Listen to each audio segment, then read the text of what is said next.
प्रश्न वही जो परीक्षा में आए। नमस्कार साथियों, मैं पारसनाथ लाइव हाई स्टडी इसके डेली करंट अफेयर में आपका स्वागत है। साथियों, यदि आप लोग चैनल को अभी भी सब्सक्राइब नहीं किए तो प्लीज़ चैनल को सब्सक्राइब और शेयर कीजिए, वीडियो को लाइक जरूर किया करें, इससे हमें मोटिवेशन मिलता है। पहला प्रश्न है, बहुत ही महत्वपूर्ण प्रश्न है। केंद्रीय विश्वविद्यालय विधेयक 2021 के अनुसार सिंध केंद्रीय विश्वविद्यालय की स्थापना किस राज्य या केंद्र शासित प्रदेश में की जाएगी? ए लद्दाख, बी पंजाब, सी जम्मू और कश्मीर, डी हिमाचल प्रदेश। साथियों, इसका सही जवाब है ए लद्दाख। महत्वपूर्ण है, आप लोग याद रखिएगा इसको। अगला प्रश्न है, गोगरा क्षेत्र जो हाल ही में चर्चा में रहा किस राज्य या केंद्र शासित प्रदेश में स्थित है? सिक्किम, लद्दाख, मणिपुर, मिजोरम। साथियों, इसका सही जवाब है बी लद्दाख। बहुत ही ज़्यादा विवाद में था, चीन के साथ समझौता होने पर बार बार गोगरा एरिया की बात चल रही थी, यहाँ से पीछे हटने की। अगला प्रश्न है, राष्ट्रीय हथकरघा दिवस किस तारीख को मनाया जाता है? 7 अगस्त, 8 अगस्त, 9 अगस्त, 10 अगस्त। साथियों, इसका सही जवाब है ए 7 अगस्त को मनाया जाता है। अगला प्रश्न है, राजीव गांधी खेल रत्न पुरस्कार के संदर्भ में निम्नलिखित कथनों पर विचार कीजिए। बहुत ज़्यादा अभी चर्चा में है क्योंकि इसका नाम बदल दिया गया है। इस पुरस्कार का नाम बदलकर हॉकी के जादूगर मेजर ध्यानचंद के नाम पर रखा गया है। नंबर 2, यह पुरस्कार खेल के क्षेत्र में लाइफ टाइम अचीवमेंट के लिए दिया जाने वाला पुरस्कार है। नंबर 3, यह युवा मामले और खेल मंत्रालय द्वारा दिया जाता है। साथ में ये पॉइंट भी आप लोग ध्यान रखना, किस मंत्रालय द्वारा दिया जाता है। उपयुक्त में से कौन सा कथन सही है? ए केवल 1, बी 2 और 3, सी 1 और 3, डी 1 2 3। साथियों, इसका सही जवाब है सी, कथन 1 और 3 सही है, 2 गलत है। हाल ही प्रधानमंत्री जी ने राजीव गांधी खेल रत्न पुरस्कार का नाम बदलकर हॉकी के जादूगर मेजर ध्यानचंद के नाम पर रखने की घोषणा की, जिसके कारण चर्चा में है। यह पुरस्कार किसी खिलाड़ी को खेल के क्षेत्र में शानदार और सबसे उत्कृष्ट प्रदर्शन के लिए दिया जाने वाला सर्वोच्च खेल पुरस्कार है। ध्यान रखना, सर्वोच्च खेल पुरस्कार है। यह युवा मामले और खेल मंत्रालय द्वारा दिया जाता है। महत्वपूर्ण पॉइंट है। अगला प्रश्न है, भारत और चीन के बीच वास्तविक नियंत्रण रेखा LAC पर स्थित नो पेट्रोलिंग जोन के संदर्भ में निम्नलिखित कथनों पर विचार कीजिए। भारत और चीन के बीच नो पेट्रोलिंग जोन विचार के शुरुआत 1962 के युद्ध से हुई थी 1962 के युद्ध से हुई थी। नंबर 2, भारत के लिए patrolling point China study group निकाय द्वारा तय किए जाते हैं। नंबर 3, चाइना स्टडी ग्रुप एक सचिव स्तर का आधिकारिक समूह है जो चीन से संबंधित मामलों के लिए केंद्रीय सरकार का एकमात्र सलाहकार है। उपयुक्त से कौन सा कथन सही है? ए केवल 1 और 2, बी केवल 1 और 3, सी केवल 2 और 3, डी उपयुक्त में से सभी। साथियों, इसका सही जवाब है डी, उपयुक्त में से सभी, अर्थात कथन 1, कथन 2, कथन 3 सारे कथन सही हैं। अगला प्रश्न है, हाल ही में उड़ीसा सरकार ने 8,000 करोड़ की महत्वाकांक्षी तटीय राजमार्ग प्रोजेक्ट को अपनी सहमति दी। इस प्रोजेक्ट के संबंध में निम्नलिखित कथनों पर विचार कीजिए। 1, यह तटीय राजमार्ग उड़ीसा के टांगी को पश्चिम बंगाल के कोलकाता से जोड़ेगा। नंबर 2, यह तटीय राजमार्ग प्रोजेक्ट केंद्र सरकार की भारतमाला परियोजना के तहत प्रस्तावित है और इसका कार्यान्वयन भारतीय राष्ट्रीय राजमार्ग प्राधिकरण करेगा। उपयुक्त से कौन सा कथन सही है? ए केवल 1, बी 1 और 2, सी केवल 2, डी ना तो 1 ना तो 2। साथ में इसका सही जवाब है सी, केवल 2 कथन सही है, 1 कथन गलत है। अगला प्रश्न है, ये योजना है तो आप लोग ध्यान रखिएगा, महत्वपूर्ण है। PM दक्ष पोर्टल के संदर्भ में निम्नलिखित कथनों पर विचार कीजिए। इसे विज्ञान और प्रौद्योगिकी मंत्रालय ने नेशनल ई-गवर्नेंस डिवीजन के सहयोग से विकसित किया गया है। इसका उद्देश्य कौशल विकास योजना को लक्षित समूह तक पहुंचाना है। नंबर 3, सामाजिक न्याय एवं अधिकारिता मंत्रालय के माध्यम से वर्ष 2020-21 से प्रधानमंत्री दक्षता और कुशल संपन्न हितग्राही योजना का क्रियान्वयन किया जा रहा है। उपयुक्त से कौन सा कथन सही है? ए केवल 1, बी केवल 2 और 3, सी केवल 1 और 3, 1 और 2, डी 1 2 3। साथियों, इसका सही जवाब है बी, केवल 2 और 3 कथन सही है, कथन 1 गलत है। अगला प्रश्न है, भारत छोड़ो आंदोलन के संदर्भ में निम्नलिखित कथनों पर विचार कीजिए। नंबर 1, 8 अगस्त 1942 को महात्मा गांधी ने अखिल भारतीय कांग्रेस कमेटी के बॉम्बे अधिवेशन में भारत छोड़ो आंदोलन की शुरुआत की। भारत छोड़ो का नारा अनोरा अशरफ अली ने गढ़ा था। नंबर 3, अंग्रेजों ने भारत छोड़ो आंदोलन को हिंसक रूप में दबा दिया था। उपयुक्त में से कौन सा कथन सही है? साथियों, ये मॉडर्न हिस्ट्री का प्रश्न है, लेकिन 8 अगस्त को शुरुआत किया गया था, इसलिए चर्चा में है, तो बार बार पूछता है, पुनः पूछा जा सकता है। ए केवल 1 और 2, बी केवल 1 और 3, सी केवल 2 और 3, डी उपयुक्त में से सभी। साथियों, इसका सही जवाब है बी केवल 1 और 3 कथन सही है, कथन 2 गलत है। भारत छोड़ो का नारा समाजवादी और ट्रेड यूनियन यूसुफ मेहर अली द्वारा गढ़ा गया था। ध्यान रखना, अनवर आसफ अली द्वारा नहीं, बल्कि यूसुफ मेहर अली द्वारा गढ़ा गया था, अर्थात बनाया गया था या दिया गया था। हाल ही में चर्चा में रहा पेंसिलुंगपा ग्लेशियर किस राज्य या संघ राज्य क्षेत्र में स्थित है? लद्दाख, जम्मू कश्मीर, हिमाचल प्रदेश, डी उत्तराखंड। साथियों, इसका सही जवाब है ए लद्दाख। लद्दाख अक्सर न्यूज में रहता है, महत्वपूर्ण भी है, तो आप लोग ध्यान रखा करें लद्दाख से संबंधित जो भी प्रश्न है।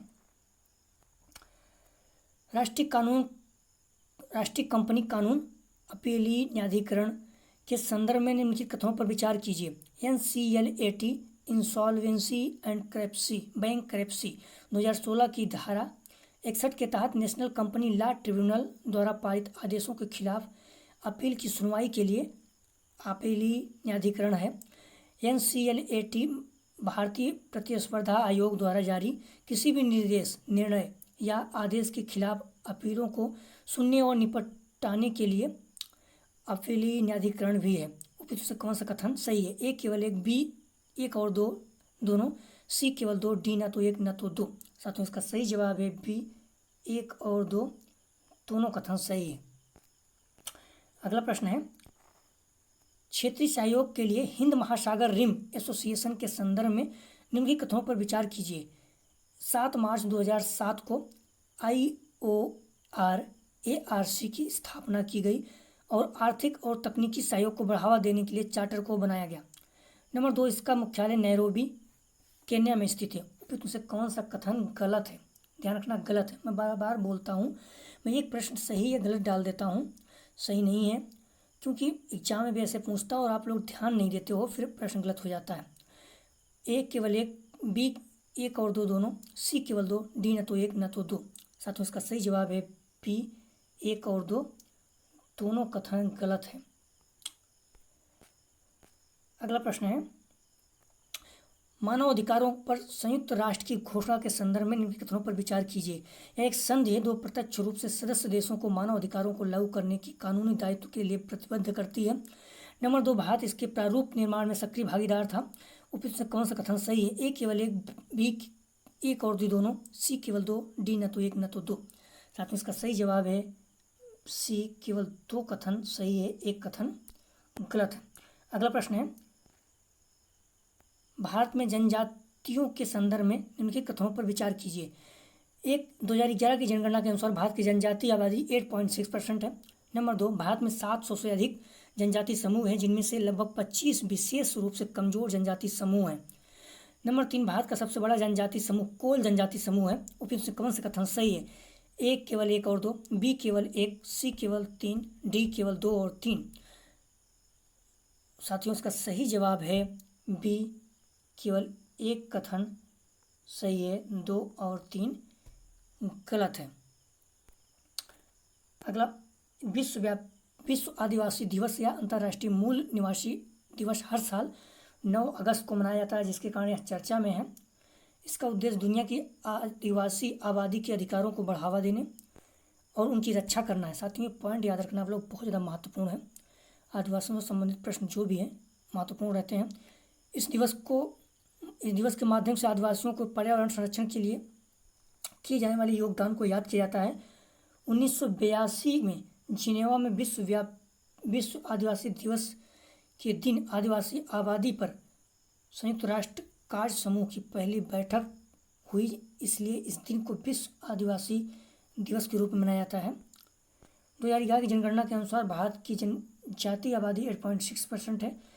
भारत में 700 से अधिक आदिवासी समूह हैं, जिनमें से लगभग 75 विशेष रूप से कमजोर जनजाति समूह हैं। गोंड जनजाति समूह भारत का सबसे बड़ा आदिवासी समूह शामिल है।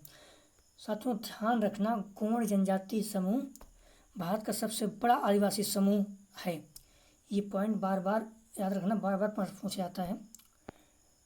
सबसे अधिक संख्या में आदिवासी समुदाय उड़ीसा में पाए जाते हैं, 62 समुदाय हैं।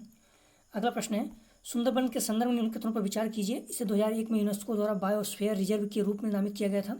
सुंदरबन डेल्टा दुनिया के 3 मैंग्रोव वनों में से एक है जिसमें बाघ रहते हैं। उपयुक्त से कौन सा कथन सही है? ए केवल एक, बी 2, एक और 2 दोनों, सी केवल 2, डी न तो 1 न तो 2। साथियों इसका सही जवाब है ए केवल 1। सुंदरबन डेल्टा गंगा, ब्रह्मपुत्र और मेघना नदियों का दुनिया का सबसे बड़ा डेल्टा है। ध्यान रखना, गंगा, ब्रह्मपुत्र और मेघना नदियों का दुनिया का सबसे बड़ा डेल्टा है। यहाँ मैंग्रोव वन पाए जाते हैं। ये पॉइंट भी ध्यान रखना, महत्वपूर्ण है, बार बार यहाँ से प्रश्न पूछा जाता है। इसका विस्तार भारत और बांग्लादेश में बंगाल की खाड़ी के तटीय क्षेत्र में है। सुंदरबन को 2001 में यूनेस्को द्वारा बायोस्फीयर रिजर्व के रूप में नामित किया गया था। ध्यान रखना, सुंदरबन दुनिया का एकमात्र मैंग्रोव वन वाला क्षेत्र है जहाँ बाघ रहते हैं। अगला प्रश्न है, महत्वपूर्ण है, हाल ही में चर्चा में रही अफगानिस्तान की सबसे लंबी नदी कौन सी है? होता है अफगानिस्तान इसमें न्यूज में है तालिबान के कारण, तो आप लोग ध्यान रखना। हाल ही में चर्चा में रही अफगानिस्तान की सबसे लंबी नदी कौन सी है? हेमंड रिवर, जोब रिवर, हरी रिवर, खास रिवर। साथियों इसका सही जवाब है ए हेलमंड रिवर। साथियों मैंने पिछले प्रश्न बताया था कि अफगानिस्तान में एक बांध है, डैम है जिसे भारत ने बनाया, तो उसे सेल्मा डैम कहते हैं। अभी अफगानिस्तान में तालिबान के लोगों ने उस पर अटैक किया था, लेकिन वहाँ की सेना ने उन्हें बचा लिया था उस डैम को। तो बात डैम का नाम भी रखना। अफगानिस्तान से जो भी प्रश्न बन सकते हैं करंट में है। साथियों कल का प्रश्न था, कई लोगों ने सही जवाब दिया, आप लोग जवाब जरूर दिया करें। अभी जो रिवीजन चल रहा है प्रश्न का, महत्वपूर्ण प्रश्न हम रखते हैं, यूपी त्रिपुरा सीपेट को ध्यान में रखकर प्रश्न रिपीट कर सकता है। हाल ही में चर्चा में रहे किस स्थान पर बालिका पंचायत अनूठी पहल शुरू की गई? साथियों उसका सही जवाब था खुनरिया गाँव, गुजरात में। साथियों आप लोग अपने से तो पढ़ते ही रहिए, मैं कोशिश कर रहा हूँ जो भी प्रश्न है यूपी त्रिपुरा सीपेट के लिए उसे रख रहा हूँ, तो आप लोग उसे ध्यान रखकर इसका जवाब जरूर दिया करें। हाल ही में सामाजिक विज्ञान में स्पेन का सर्वोच्च पुरस्कार किसे प्रदान किया गया है? Very very important. हाल ही में सामाजिक विज्ञान में स्पेन का सर्वोच्च पुरस्कार किसे प्रदान किया गया है? Amartya Kumar Sen, Roger Penrose, Reinhard, Andrea Ghez. साथियों इसका जवाब आप लोग जरूर दीजिएगा। एक प्रश्न और है, क्योंकि कई प्रश्न महत्वपूर्ण है तो रखा जा रहा है, जल्दी से कंप्लीट हो, ज़्यादा से ज़्यादा प्रश्न यूपी त्रिपुरा सीपेट में फंसे, यहीं से मिले मेरे ही वीडियो से। 33वां ग्रीष्मकालीन ओलंपिक खेल 2024 में किस स्थल पर आयोजित किया जाएगा, अर्थात किस शहर में या किस देश में आयोजित किया जाएगा? ए टोक्यो, बी पेरिस, सी लॉस एंजलिस, डी इनमें से कोई नहीं। साथियों दोनों प्रश्नों का जवाब आप लोग जरूर दीजिएगा कमेंट सेक्शन में। यदि आप लोग वीडियो को सब्सक्राइब अब भी नहीं किए हैं चैनल को सब्सक्राइब, तो प्लीज़ चैनल को सब्सक्राइब, शेयर और लाइक कीजिए। वीडियो देखने के लिए धन्यवाद साथियों, आपका दिन शुभ हो।